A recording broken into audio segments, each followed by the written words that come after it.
मराठा आरक्षणानंतर आता मनोज जरांगे पाटलांनी पुन्हा एकदा सरकारला इशारा दिलाय।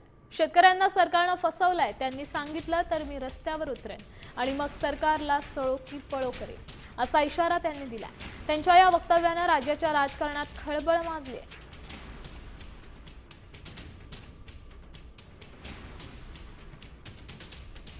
आता मदतीची गरज आहे फडणवीस साहेब। तुमच्या बोलवचन, तुमच्या आश्वासनानं आमच्या शेतकऱ्याचं पोट नाही भरणार। शेतकऱ्यांना 100% फसवलंय। आता कर्जमुक्तीची गरज आहे, आता नुकसान भरपाईची गरज आहे अर्जंट। जर शेतकरी म्हणले पाठ्य उतारणार, मग ना सळके पळत करतो यांना, कसं काय ठेप्याला येत नाही ते होऊ शकतं असं ही मला शंका आहे। ते करू शकतात, पण शेतकऱ्यांना प्युअर फसवलं आणि ते आम्हाला आता मान्य नाही।